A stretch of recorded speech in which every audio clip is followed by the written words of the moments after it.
Presentamos Trocha Abierta.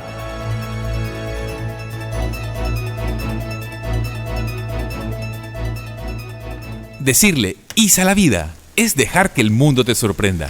Como cuando Susana estaba terminando su videoreceta y en un descuido su perro de un salto se la comió. El video de este pequeño accidente se hizo viral y en su cuenta llegó a millones de personas.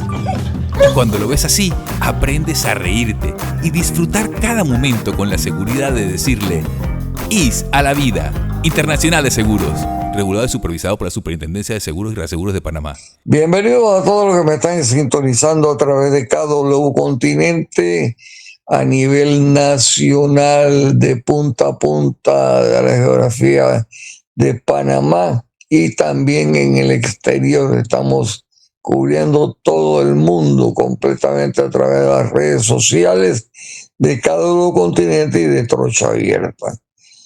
Hoy es viernes, preámbulo de la parranda de carnaval. Tenemos como siempre al ácido de Jorge Gamboa, el doctor Jorge Gamboa Rosemena. Un placer comentar aquí en este programa de frontera a frontera. Oye, ¿cómo está el agua allá? Ahora me lo dices. Agustín Sosa Peñalba. Buenas tardes, amigos oyentes de KW Continente. Este es su programa Trocha Abierta. Buenas tardes, gracias a Dios un día más. Tienen un ruido ahí, Agustín, que no sé si es la bocina de algún carro o... Estoy aquí en un restaurante, perdón. Ya, Eduardo Castillero Laña. Saludo desde Trocha Abierta a todos los oyentes de KW Continente, y así como dice mi primo, que nosotros estamos exportando Trocha Abierta en Latinoamérica. Este programa se escucha como dos castilleros y una verdad. Oye. Aprendan de Mélito, que ya está preparado para el inicio de carnaval. Mélito González. Así es, saludos a todos desde Chitré en tiempo de carnaval. ¿A ti te gustan mucho los carnavales, Mélito? Bueno, el carnaval es una fiesta panameña. La verdad que antes la disfrutábamos mucho en los tiempos, pues que acá no era un negocio como ahora, donde viene gente de todos lados y pues algunos pues vienen con malas intenciones. Pero siempre me ha gustado porque es una fiesta donde el pueblo panameño celebra, se alegra, ¿no?, sanamente. Lamentablemente, algunos, como todo, ¿no?, porque toda fiesta hay abusos y excesos. Pero es una fiesta, la verdad que es una fiesta del pueblo muy, muy bonita y me gusta. Bueno, y este servidor Alfonso Castillero Ortiz, conde del Vigo. Oye, todo el mundo, yo no voy a ponerme de cosas torrancia, pero la gente comenta definitivamente, y yo lo reconozco, lo acepto, lo felicito, ¿verdad? Que la gente del gobierno son unos rookies, saben de política, no saben nada.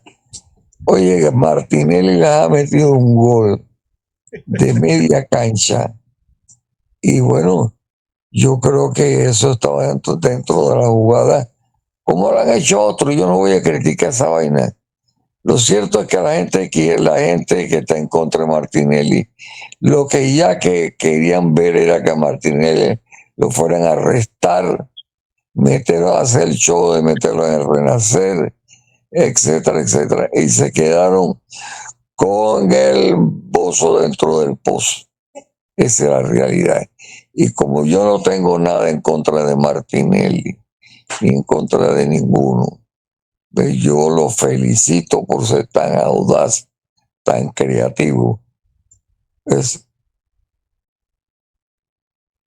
Oye, Bueno, la verdad vamos a hablar de los carnavales en Azuero.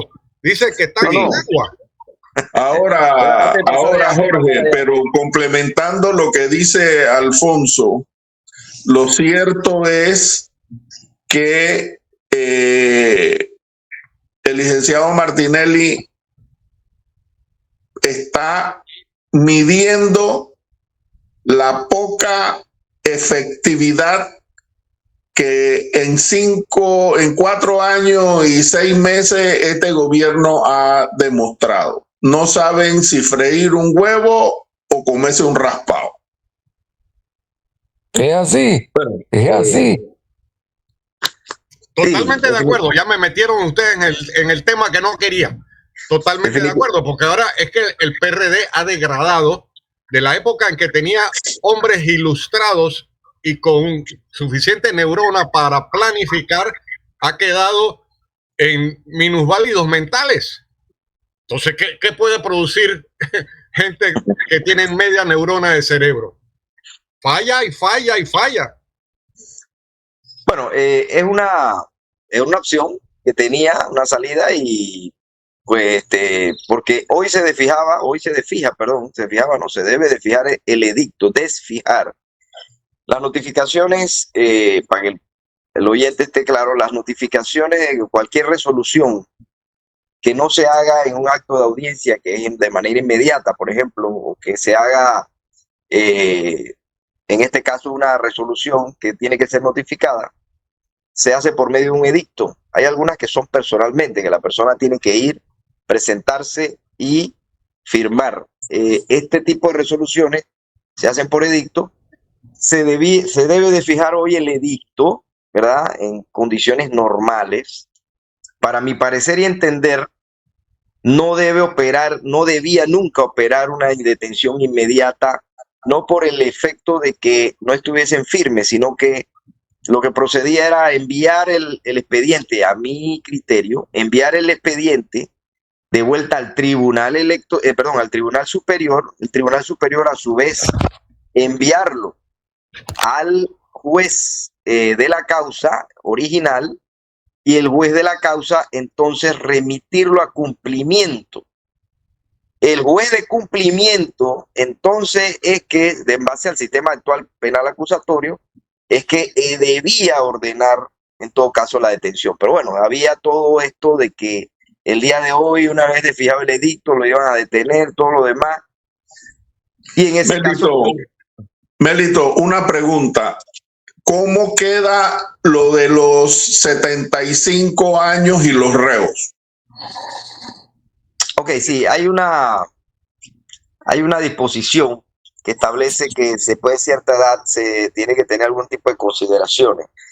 La verdad que no sé cómo actualmente lo estarán manejando, pero creo que depende, porque realmente a esa edad es muy difícil tener, por lo menos yo no he tenido clientes de esa edad en casos penales, pero tengo entendido que se está manejando es si la persona tiene algún tipo de complicaciones de salud, entonces se le da un tipo de depósito o un cumplimiento, ya sea domiciliario o intrahospitalario. No necesariamente por alcanzar la edad, ya eres prácticamente, no vas a ir a cumplir en un penal la sanción.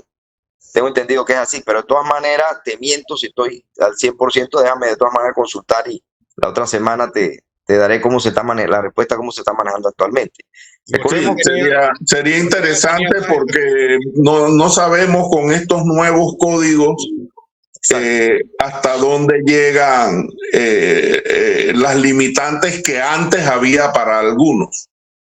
Sí, lo que pasa es que acuérdate que hay personas que a los 75 años están en excelente estado de salud. Por lo menos en el caso específico de Ricardo Martinelli, tengo entendido, tiene 71, ¿no? Y hay personas hay personas que a los 60, 70 ya tienen sus limitaciones, tienen problemas, por ejemplo, puede tener problemas de diabetes, puede problemas de hipertensión, tiene una serie de complicaciones que estar en un penal donde no se le va a garantizar ciertos requerimientos mínimos para estas personas, entonces se requiere que la persona, para no estar en riesgo su vida, su salud, entonces se prefiere que esté en ya sea cumpliendo domiciliariamente o en un hospital. decía que Noriega tenía más de 75 y hasta el final estuvo guardadito. Sí, por eso. Tengo entendido que la edad, después de cierta edad se deben evaluar las condiciones para ver si no lo van, aparte de la disposición porque la pena es de prisión, ¿no? La pena es de que va a estar confinado en un centro penal, pero no es una pena de muerte. Entonces, si la pena fuera de muerte, bueno, mándalo. Entonces, lo que se hace es que se evalúa a la persona, se evalúa las condiciones y con una certificación de un médico que diga si es o no es necesario o prudente que esté dentro del penal, y en caso tal de que pueda estar en riesgo su vida, su salud y todo lo demás, entonces se le otorga una concesión de prisión domiciliaria. En otro orden, Melito, hay dos vertientes en la situación que hoy se cumple o llega al culmen, que es lo electoral y lo penal. Lo electoral es buscando que el sistema logre o llegue a inhabilitarlo como candidato, y lo penal era lo de retenerlo, tomarlo y buscar también la pena económica de los 19 millones. Pero entonces ya explicaste bastante amplio lo de lo penal y lo de la inhabilitación que podría. Ayer dice que salió un edicto, no, mejor dicho, una resolución de la Fiscalía Electoral. Correcto, un comunicado. Un comunicado, entonces, correcto. Ahí ya empieza la vertiente electoral a andar. Sí, explico, ¿no? Yo he venido siguiendo porque realmente esto es histórico, es único. Primera vez que se da esta situación, pues no solamente la condena de un presidente en Panamá en firme, es la primera vez que se da el juicio que termina con una condena en firme, sino que se da en el marco de un proceso electoral en el cual esta misma persona es candidata a un puesto de elección y sobre todo candidata a presidente de la República. Entonces, en esa situación es que no se había dado en este país, y por lo tanto había una serie de dudas en cuanto a cómo sería la aplicación de la sentencia que lo inhabilita, ¿verdad?, para correr de presidente, ¿no? Entonces, primeramente escuché al Tribunal Electoral, a Oman Valdés, señalar que eso procedía prácticamente de inmediato. La inhabilitación, una vez llegaba la comunicación, ellos procedían a inhabilitarlo. Posteriormente parece que no estaba muy claro y dieron a entender que procedía era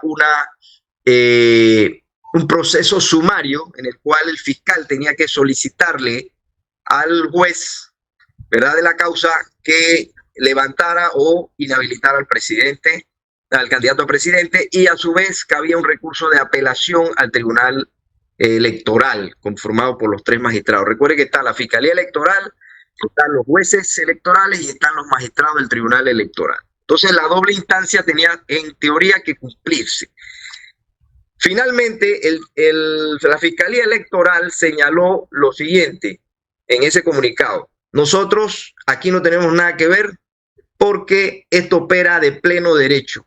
Hay una sentencia en firme que en su momento tiene que ser acatada por el Tribunal Electoral y todo lo de la organización electoral, en el sentido de que no puede no puede ser elegido, y en base a un artículo del Código Electoral tampoco puede correr para diputado. Ok, ¿qué quiero decir con esto? Algunas personas dirán, sí, es cierto, no están seguros de qué es lo que están haciendo. Esto es, para los abogados, esto es cotidiano. Miren, antes nosotros teníamos en el sistema anterior, no el sistema penal acusatorio, existía una figura que se llamaba incidente de controversia. ¿Qué significa esto? Cuando un fiscal, que en ese entonces tenía potestades para ordenar, ¿verdad?, detenciones, ordenar indagatorias, ordenar una serie de cosas, que ya no la hace el fiscal se la pide al juez de garantía, el juez de garantía entonces ahora es el que ordena, ¿verdad?, este tipo de acciones. Nosotros teníamos, si un fiscal me ordenaba a mí, a un cliente mío, una indagatoria, nosotros teníamos lo que se llamaba el incidente de controversia ante el juez. Yo presentaba un incidente de controversia. ¿Qué significa controversia? Que yo no estaba de acuerdo con la decisión del fiscal. Y el juez entonces decidía si estaba bien o no lo que estaba mandando a hacer el fiscal. Esto pasa todos los días. Siempre va a haber en la esfera penal, siempre va a haber una posición de un fiscal, siempre va a haber la posición de un abogado defensor, de un abogado querellante y de un juez. Así que esto es normal lo que acaba de pasar. La fiscalía, lo que acá a nivel electoral, la fiscalía electoral tiene una posición, el tribunal electoral tenía otra posición. Aparentemente ya a raíz de este comunicado el tribunal electoral volvió a la primera posición que ellos tenían, que era hay un mandato de ley, las resoluciones judiciales emanadas por los tribunales y las cortes y los jueces son ley de la República. Hay una decisión en firme, le corresponde al tribunal electoral acatar esa resolución una vez tiene conocimiento de ella, porque él no le ha llegado porque no está todavía, hasta que no se define el edicto y para mí no pase todo esto. Entonces el que tiene que enviar la resolución finalmente autenticada es el juez de la causa, para mí. O sea, que tendría que esperar unos 15 días, lo que baja de aquí de la Corte al Tribunal Superior, del Tribunal Superior al juez de la causa, puede coger 1 o 2 meses. Pero bueno, veamos cómo va a ser el procedimiento. Pero para mí era así desde un principio. Y yo lo había señalado que hay un mandato constitucional y un mandato legal que no puede, bajo ninguna circunstancia, pasar por alto el tribunal electoral. Entonces, aquí lo que procede no es ni una inhabilitación ni una impugnación, aquí lo que procede es de pleno derecho, lo que se llama iure et de iure, ¿verdad? Porque las resoluciones judiciales producen efectos para todos. Significa, ese es un principio legal. Estoy dando 2 principios legales fundamentales que los estudiantes de derecho del primer y segundo año empiezan a conocer, que son principios erga omnes, principios que esa es una locución latina que significa que para todas las partes, para todos los hombres, erga omnes, para todos. Entonces, esa resolución produce un efecto para todos, no solamente para uno, sino para todos. Por lo tanto, todos tienen conocimiento y el Tribunal Electoral lo que tiene que hacer es proceder a anular. Es lo que últimamente ya se está definiendo, anular esa esa postulación que estaba en firme y está en firme hasta el momento. Ahora, también el Tribunal Electoral sacó un comunicado que lo voy a buscar para verlo ya la otra semana, porque ya se nos mete los carnavales, creo que no hay programa lunes y martes, que no sé si miércoles. Hay otra resolución que sacó el Tribunal Electoral ante estas situaciones que se estaban dando de que falleció un suplente de un candidato, la eventualidad de la imposibilidad de que corra Ricardo Martinelli, donde estaban dando hasta el 5 de abril para reemplazar a los suplentes, y también había un procedimiento para los principales. Es decir, ayer se lo decía Alejandro Pérez me decía que no, que había que notificarlo. Yo le decía no, porque aquí no hay contradictorio, aquí no hay bilateralidad. Aquí, ¿qué puede decir si hay una resolución de la Corte? Esto opera por imperio de la ley. Ahora, él insistía que sí, que había que notificarlo, que era un proceso, que había que darle parte. No, para mí no. O sea, es lo que finalmente va a señalar el Tribunal Electoral. ¿Qué cabe contra esto? Bueno, el Tribunal Electoral ha dicho que no cabe amparo de garantías constitucionales, sino lo que cabría ante una decisión del Tribunal Electoral, entonces una demanda de inconstitucionalidad, ¿no? O una advertencia de inconstitucionalidad en el momento que se anule la postulación de Ricardo Martinelli. Y digo algo más, ¿cuál es el peligro que corre? Le voy a explicar cuál es el peligro si proceden a anular y todo esto. Es que si por razón de todos estos recursos se mantiene Ricardo Martinelli en la papeleta y José Raúl Mulino como vicepresidente, una vez llegado el 5 de mayo y sale Ricardo Martinelli porque también hay un mensaje ambiguo que quiero explicar con lo que está pasando desde la embajada. Han dicho algunas cosas que me parecen ambiguas. Si sale que, digamos que Martinelli ganó con el 30% de los votos, como no podía ser elegido, entonces no puede ser proclamado. Y al no ser proclamado, ¿qué haría el Tribunal Electoral proclamaría al que quede segundo en la elección. Para mi opinión, esto es lo que pasa siempre, que hay una situación donde se impugna una candidatura, si se logra impugnar, entonces el que queda segundo es proclamado. Entonces ese es el peligro, que se anule y no vaya ninguno de los dos, ni Martinelli ni Molino. Pero quiero, si me permite, referirme a la ambigüedad. Hay una nota que ayer hablaba con un amigo que es panameñista, pero está ahorita muy vinculado con la campaña de Ricardo Martinelli y de... Melito, una pregunta antes de continuar con eso mismo que te vas a seguir, no te voy a interrumpir la línea. Tú estás diciendo que si a Martinelli, que efectivamente lo van a descalificar para ser candidato, Molino no quedaría entonces como presidente si gana esa nómina. Bueno, yo tengo sí, te explico. Yo tengo el siguiente criterio. Ese es mi criterio y se lo dije a esta persona que yo siempre converso con ella y le estaba explicando. Mi criterio es el siguiente. Actualmente Molino es vicepresidente. Es candidato a la vicepresidencia, no a la presidencia. Si se va así la nómina, llega a la elección y se elige a Ricardo Martinelli, no a Molino. Entonces se anula la nómina completa porque nosotros, o los que eligieron a Ricardo Martinelli, no eligieron a Molino, sino que eligieron a Ricardo Martinelli. Entonces el que queda es el segundo. Ese es mi criterio. Miren, cuando se dan las impugnaciones, generalmente, si se ganan las impugnaciones y se sale que el siguiente, el que sigue, estaba de segundo, es el que ganaba, pero el que ganaba. Melito, aclaremos, cuando tú te refieres al segundo, no es al segundo en la papeleta, es al segundo de otro partido. De la elección, correcto. De la elección. Claro. Así, ese es mi criterio.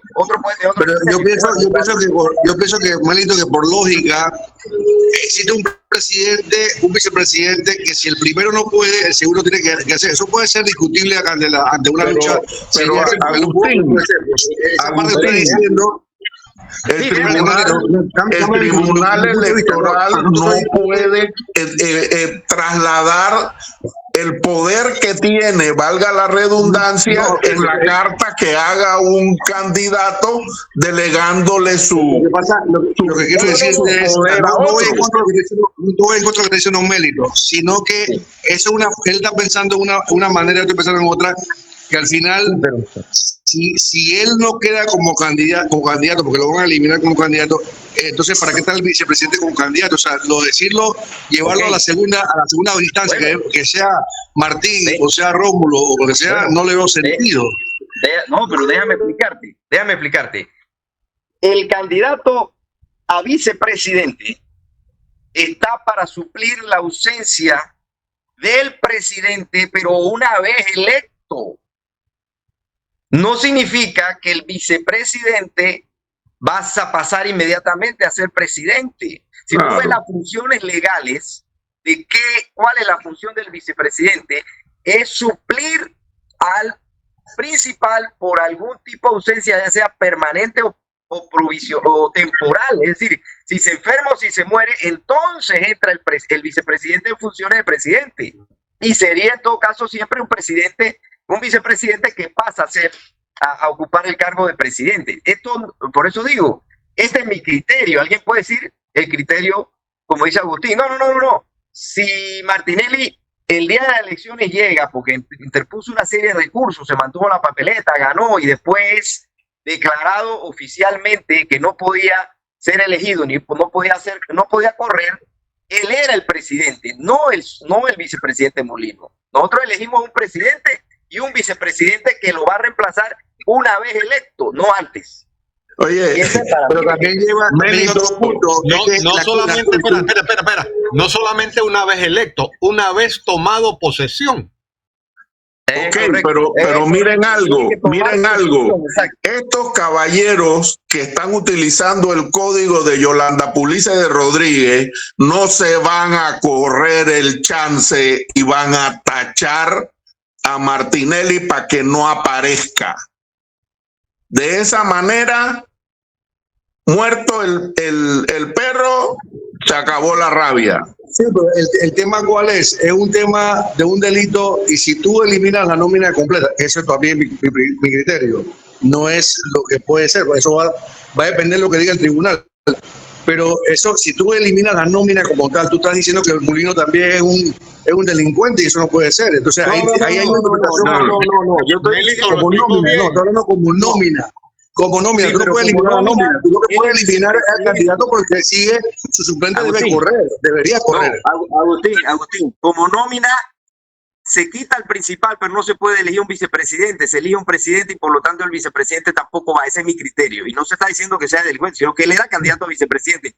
Por eso el Tribunal Electoral ha dado un periodo adicional hasta el 5 de abril para poner a los presidentes o el candidato principal y a sus vicepresidentes o suplentes. Por eso mismo. Entonces, En la esto papeleta. ya no es lógica. O sea, la lógica es una cosa, el derecho es otra. Y el Pero, y derecho te como dice dice cuál es la función. Por eso se escoge en elección popular al presidente, no a los vicepresidentes. El vicepresidente lo escoge el Bueno, candidato. entonces cabe lo que tú estás diciendo, Melito, cabe lo que tú dices, acabas de decir. Entonces lo que le dan hasta el 5 de abril para que suban a Mulino en la nómina. Eduardo pongan a otro dijo candidato. lo que va a ocurrir.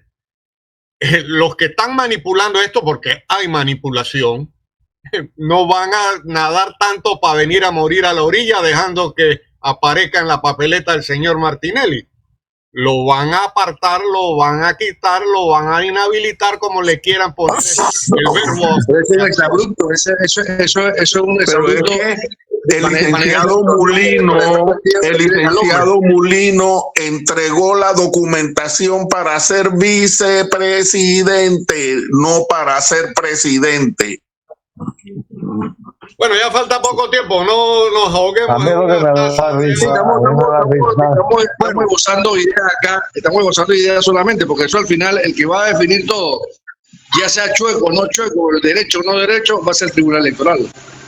a mí me da risa porque desde que estaba el caso de los pinchazos, Sí, pero desde que para estaba el terminar, caso yo de los siempre- pinchazos, los expertos y no expertos decían que Martinelli ya estaba listo para la foto y todo el mundo creía que Martinelli estaba en la cárcel y etcétera, etcétera. Y Martinelli se los ha paseado a todos y mira tú cómo está ahorita mismo ahí. Es Martinelli, Martinelli quieran porque o existe no, un sistema que permite todos estos vericuetos.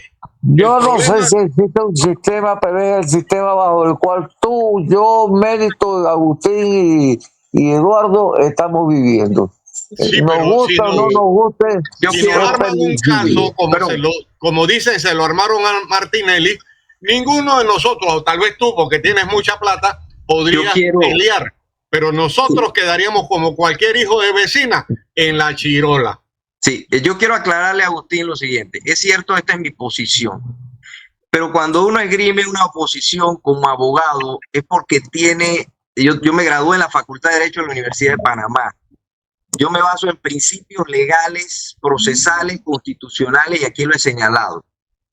La ley es la ley y tiene que cumplirse. Y cuando los magistrados de la Corte o el que tenga que resolver este problema en su momento, él no va a poder salirse con que yo pienso, yo opino. Él va a decir, bueno, la ley establece esto, el principio constitucional es esto, el principio legal es esto, el principio electoral es esto. O sea, no es traer, alar cosas, inventar cosas traídas de los cabellos, es buscar las leyes como yo lo he hecho, yo lo he señalado en base a los fundamentos de ley. Repito, nosotros Pero no el tema elegimos- sabe también que Melito, que esto también para nosotros o para el país es inédito. Entonces No, hay que ver definitivamente. entonces hay que Mira, ver qué hasta criterio va a ahora- usar el tribunal, porque en manos del tribunal en este momento está la decisión de lo que tú acabas de decir, que eliminaría la nómina, o lo que yo estoy pensando que, bueno, sube el suplente al principal, o como tú también dijiste, que tal vez hasta el 5 de abril le dan la oportunidad a RM para que postule un candidato por la situación misma como tal, porque quitarle el derecho a ellos e ir en contra entonces también de la Constitución. Entonces, pues, hay muchas aristas que se pueden tejer ahí con relación a esas interpretaciones. Por eso, y cuando se haga, se va a hacer. Yo le hice un análisis razonado en base a la ley, no en base a la lógica o a lo que yo me imagino. Y muchas veces la gente se estrella porque la gente piensa que lo legal es lo que yo creo o lo que yo me imagino. Y yo he tenido clientes que me dicen, pero es que esto no puede ser así. Digo, pero es así, porque la ley así lo establece. Y para poder ellos dar un fallo, ellos tienen que hacer un análisis jurídico en base a lo que existe en la ley, porque si lo hacen fuera de la ley se están extralimitando de sus funciones. Entonces ellos, y ya les pasó con el tema de haber entrado a analizar a tomar una decisión en base a algo que no les competía, y ese fallo fue anulado por la Corte, porque a ellos no les competía entrar en un principio que no es meramente electoral. Entonces tienen que irse meramente al tema electoral, independientemente de lo que si yo quiero que Martínez sea presidente o no sea presidente. Sí, pero una pregunta, Mélito. ¿Dónde hay un numeral o un artículo que pueda definir más o menos por el cual tú estás diciendo que tú pusiste a analizar en el derecho, no en el supuesto ni en el tema de lógica? Tiene que haber algo que encaje dentro de la norma del Tribunal Electoral que diga, como esto pasó, entonces tiene que eliminarse la nómina completa. O sea, eso va a ser una interpretación que va a tener que ser, cuando den den su explicación con razón a eso, si va de acuerdo a lo que tú estás diciendo, tiene que ser una explicación muy convincente y amparada bajo la ley y no bajo un criterio político. Va a ser convincente. Mira, yo tengo 2 años diciendo aquí lo que va a hacer y casi todo lo que he dicho pasa. Pero bueno, el Tribunal Electoral, te lo voy a buscar y te lo voy a mandar, acaba de emitir hace unas 2 semanas un reglamento para el tema de las ausencias del principal y el suplente. Tienen hasta el 5 de abril, les repito, voy a buscarlo para leerlo, se los mando para que estén claros, pero ya hay un reglamento, ya existen normas. Cuando yo hablo, lo hablo en base a lo que establece la norma. Por lo tanto, como bien dijo el doctor Gamboa, que ya está clarito, si el candidato no es proclamado oficialmente, no ha tomado posesión del cargo, porque no es solamente la proclamación, después viene la toma de posesión. Si no es proclamado, si no toma posesión del cargo, no puede ejercer la presidencia de la República, eso lo establece la ley. Entonces esto no es así alegremente que sí vamos para la presidencia, y lo digo Mélito, yo creo que por el respeto que nosotros le debemos a nuestra audiencia, sería muy interesante leer ese documento el jueves para ilustrar a todos los que como nosotros se nos presentan dudas, los que no somos abogados.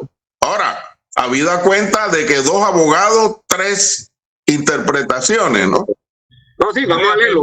Ahora, yo sí quiero también referirme a lo siguiente, porque ayer tuve un pequeño, no fue controversia, fue una pequeña controversia con 2 amigos que son panameñistas que van, escuche bien, Rómulo y Blandoncito tiene un problema grave, porque una facción del panameñismo está apoyando con fuerza a Ricardo Martinelli. Y yo les decía que, bueno, está inhabilitado, lo van a inhabilitar, no hay problema. Dice, no, pero es que él ya mandó una nota donde está pidiendo que voten por Mulino, y el que va a ser el candidato es Mulino, y el que va a ser presidente es Mulino. Y ya salió ayer. Pero es que, Mélito, él se llama Ricardo Martinelli, él no es Dios. Sí, pero déjame terminar la idea. Ya salió ayer la publicidad donde Ricardo Martinelli dice, voten por Mulino. Él es mejor, que inclusive él es hasta mejor que yo, lo puede hacer mejor que yo. Pero hay aquí una situación que hay que aclarar, porque las declaraciones, que dicho sea de paso, no debió darlas porque lo prohíben los convenios internacionales. Desde la embajada de Nicaragua, Ricardo Martinelli dijo que invitaba al periodista a su toma de posesión. Entonces, déjeme explicarle una cosa. En estos principios de derecho internacional, desde el momento que él pide asilo, prácticamente está renunciando a muchas cosas en este país, incluyendo su candidatura. Así que hay una cosa que yo no sé si él no está claro. Segundo, lo más seguro es que ya, no sé si la otra semana o en un mes o en 2 meses, por el efecto que yo les he dicho cuál es el procedimiento, lo vayan a sacar, anular su participación, lo vayan a inhabilitar. Tercero, hay una situación que entonces hacia sus seguidores es ambigua, porque uno me dice, no, el candidato es Mulino, pero él mismo dice que él sigue siendo el candidato. Entonces, porque si él le dice al periodista, te invito a mi toma de posesión, es porque él cree en su conciencia, en su interior, él dice, bueno, yo sigo siendo el candidato. Hay que aclararle a él que no va a ser el candidato y no es, y él ha hecho una nota, porque me mandan la nota como si yo no la había visto, pero si yo la vi, si yo lo que yo estoy explicándole a ustedes es que lo que están haciendo es ambiguo y la gente no está clara. Entonces, ¿quién es el candidato? O esa es la intención, de mantener a la gente ahí en esa falta de claridad entre quién realmente es el candidato. Pero bueno, eso puede ser aclarado ya el día de hoy. Oye, el día... Melito, tangencialmente, los señores que fueron condenados en New Business con Martinelli entraron en la casación también. Sí, o sea, sí.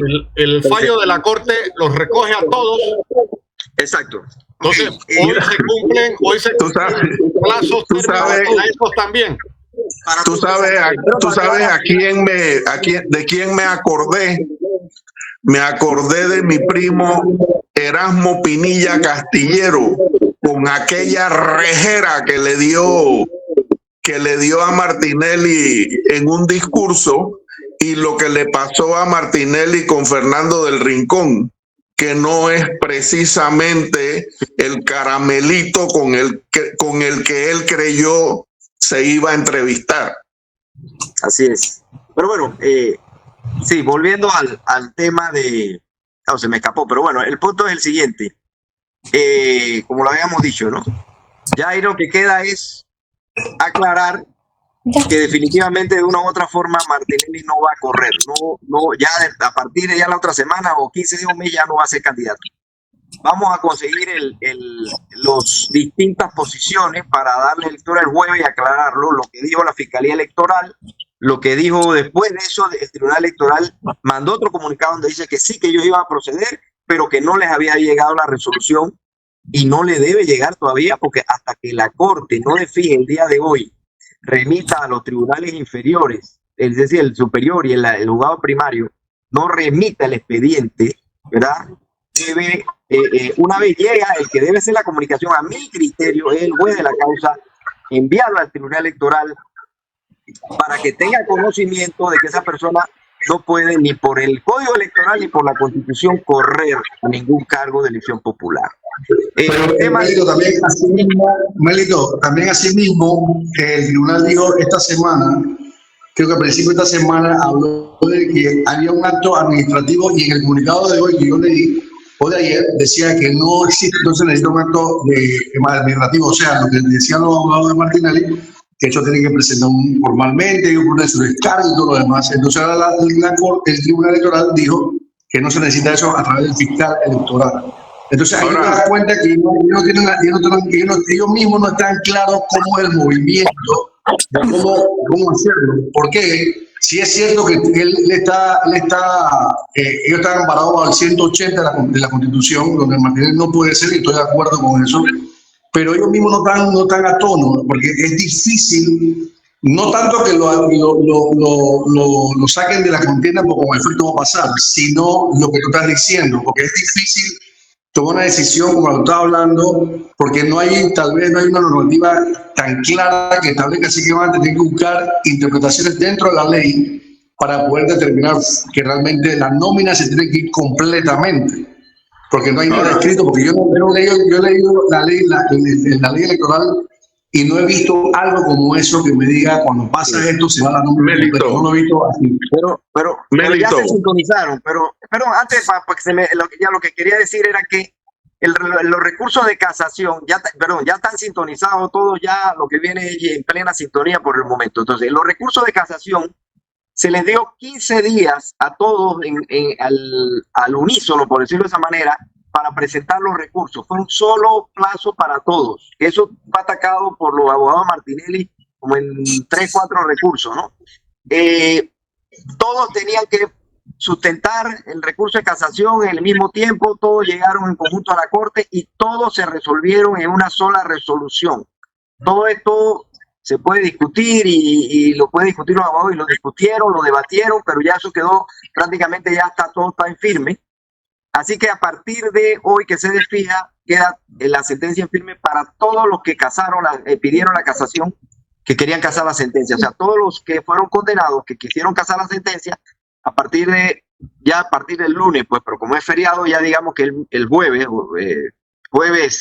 de la próxima semana, ya se puede decir que empieza a correr el término. Pero vuelvo y repito, para mí debe bajar al Tribunal Superior. El Tribunal Superior debe poner un edicto y mandarlo después al juzgado de la causa, que también debe poner un edicto y remitir el expediente a un juez de cumplimiento, y el juez de cumplimiento es el que debe llamar a las personas a cumplir la sanción. Ese es mi criterio. Ese es el nuevo sistema penal, pero se aplica también a lo anterior. Mélito, desde la sugerencia de Trocha Abierta queda autorizado el espacio para ilustrar a la audiencia el jueves. Cómo no, agradecido, cómo no. Vamos a traer todos los por escrito, y se los mando previamente, los comunicados y todo lo demás. Puede leerlo directamente, aquí no hay censura alguna. Restricción de tiempo, tampoco. Sí, claro. Oye, no, interesante la hermenéutica esta a la que nos abocamos por los juegavivos que actúan en el escenario político de la nación panameño. Por parte doctor, de los que siempre ha sido un relajo. Por eso yo en la asamblea, siempre ha sido un relajo en la asamblea el análisis de estas cosas. Me hace recordarme de un presidente de la asamblea tristemente célebre que se volteó a la cámara diciendo: yo soy gay. Entonces, eso es lo que ahora estamos cosechando. Claro que ahora estamos cosechando la ineptitud de quienes se han sentado en esas curules. Ineptitud e irreverencia y respeto al pueblo que han permitido todas estas situaciones anómalas, frustrantes, porque uno tiene que quedar frustrado cuando no se puede operar en la búsqueda del bien común con nada estructurado correctamente, sino con vericuetos que te desvían. Llamamos a nuestros oyentes a nivel nacional a que por favor revisen bien a quién le van a dar el voto. No podemos seguir con esa asamblea llena de mamarrachos. Mira, yo creo que deberíamos retornar al programa el miércoles, que tanta gente va a viajar y está en la carretera y está sintonizando KW Continente. El miércoles yo creo que deberíamos retomar el programa. Perfecto. Okay. Lo secundo. Dicho por su Alteza Reverendísima, así será. Monseñor José Castillero. No importa el estado en el que lleguen los panelistas. ¡Viva el rey! ¡Dios salve al rey! Oye, Mélito, tú como abogado, ¿tú aceptarías que tú llegues a una dependencia, a un tribunal, siendo parte del proceso, y a ti no te entreguen el expediente? ¿Tú aceptarías eso? No, pero es que ayer lo dijimos, o sea, generalmente cuando hay casos en los que el expediente está en el despacho del juez o el despacho del magistrado para efectos de proferir el fallo, que definitivamente él tiene que tener el expediente y no vaya a sacarlo cada vez que un abogado se lo van a quitar, ¿no? Pero desde el momento que el edicto se publica, debe estar el expediente en la secretaría para entregárselo al que quiera ver la resolución. ¿Por qué?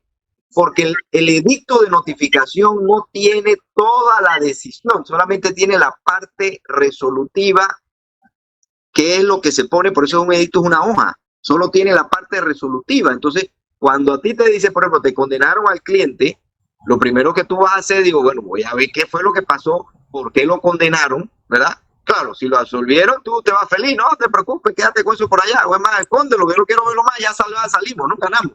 Pero cuando te lo condenan, tú dices, bueno, voy a ver qué fue el problema para ver qué recurso. Oiga, disculpe, acaban ya de informarle lo que yo le hablé a ustedes, trabajadores, sobre el tema de Robinson. Ya salió en las redes sobre el atentado. Bueno, no es nada nuevo. No es nada nuevo. Lo que pasa es que en este país, lamentablemente, pues, no sabemos que la delincuencia se ha tomado el país. Y no solo se lo ha tomado en las calles, sino en las esferas institucionales, en los 3 órganos del Estado. Y yo quería meter esta propaganda aquí, o como quieran, porque yo escuchando las publicidades de los candidatos, yo escucho a un señor prometiendo y prometiendo y prometiendo cosas que sé que no va a cumplir, porque lo primero que yo le pediría a ese señor es lo siguiente: la firma de abogado de la cual este socio hizo un contrato, o avaló un contrato, o permitió un contrato que violara 25 artículos de la Constitución y cobró por eso. Lo primero que yo le pido a usted, que usted debe hacer públicamente en esa publicidad, es decir, le pido a la firma de abogado, primero decir cuánto cobró por ese contrato inconstitucional o lo que fuera. Y segundo, decir, vamos a devolver los millones que cobramos al erario público y vamos a pedir perdón por haber violado los 25 artículos de la Constitución en perjuicio del pueblo panameño. Es lo primero, porque cuando yo lo escucho, es lo primero que se me viene a la mente. Pero, ¿qué pasa? Esto que estamos viviendo no es otra cosa que el crimen se ha adueñado de las instituciones del Estado. Los órganos del Estado están, yo no diría penetrados, ya prácticamente son muchos criminales los que están en los distintos órganos del Estado. Melito, deseo hacer una pregunta. Ahora que todo es digital, ¿cómo se manejan los expedientes para que una persona pueda ver una parte y todo el expediente no está junto, y cuando la persona le dan un USB o le permiten consultar, está todo lo que se ha actuado hasta el momento? Bueno, mira, yo he manejado ambos casos, claro, el escrito es siempre, pero ahora he manejado expedientes digitales, ¿no? Lamentablemente me pasó que yo en un último caso, que me estoy actualizando con esto de digitalismo, le pedí a la juez el expediente en plena audiencia y ella me dijo, licenciado, el expediente es digital, así que no puedo hacer nada. Pero este caso específico, tengo entendido que este caso no es digital, porque este caso tiene 10 años, así que si lo digitalizaron fue después. Y creo que estaba en el derecho y por parte de los abogados y en la obligación por parte del tribunal de cuando uno pide un expediente, tiene que entregarle el expediente físico. ¿Cuál es el problema? Aunque sean 20, 100 volúmenes, tienen que darle el expediente físico. Claro, debidamente resguardado o debidamente custodiado más bien por los funcionarios del tribunal, porque ha ocurrido cosas que se han dado, y entonces es importante y pertinente que este expediente se entregue físicamente custodiado por funcionarios del tribunal. Pero no hay excusa para decir tengo instrucciones, son las instrucciones, no le veo ningún tipo de excusa. Ahora, si la hay, es bueno y propicio y necesario que el tribunal, que la Corte haga un comunicado explicando en qué se basaron para prohibir ver el expediente y en qué se basó esa decisión de la supuesta autoridad superior, que dijo que el expediente no se podía entregar. Así es. Mira, aquí está hecho toda clase de maleantería. Sí, es que el servidor público solamente puede hacer lo que la ley le permite. Ese es un principio básico fundamental. Mientras que el ciudadano común puede hacer todo lo que la ley no le permita, pero el servidor público solo puede hacer lo que la ley ya previamente le ha establecido. El que sale de ahí se extralimita en sus funciones. Hay una falta, hay un delito del incumplimiento de los deberes de los servidores públicos, que es acatar la ley, acatar la Constitución. Así es sencillo. Y nada pasa, por eso yo digo que vivimos un estado fallido. No hay institucionalidad. Hace como 10 días yo di una versión de lo que yo creía, por lo que conozco de informática, de que eso de que la magistrada presidente de la Corte no podía ver lo que la otra que está debajo de ella jerárquicamente estaba escribiendo o estaba haciendo. Eso en sistemas es sumamente difícil por una razón. Si la magistrada presidente de la Corte Suprema de Justicia es la que firma los contratos para que los analistas de sistema hagan el trabajo, tiene que ser muy tonta para pagar algo que diga que ella no puede ver, siendo ella la presidenta de la Corte. Pero si ella es la más alta posición que hay allí, ella tiene derecho a ver todo y un poquito más. Si la ley se lo permite, derecho si la ley se lo permite, porque todavía el fallo está en proceso en el magistrado oponente. Entonces ocurre de que si se mete alguien a verlo, puede torcer, llamarlo, decirle, oye, ¿por qué estás escribiendo eso? ¿Por qué estás haciendo eso? De acuerdo, doctor, pero ¿en qué estamos? ¿En los manuales que son escritos a máquina o en los de los sistemas que están digitalizados? No, claro, definitivamente. Echa la ley, echa la trampa. Yo quería los últimos minutos. Si la gente es tramposa, ¿no? Si la gente es tramposa. Sí, definitivo. Los últimos minutos dedicárselo a recomendaciones a nuestros oyentes en carnaval, porque sabemos que el carnaval se presta para muchas cosas.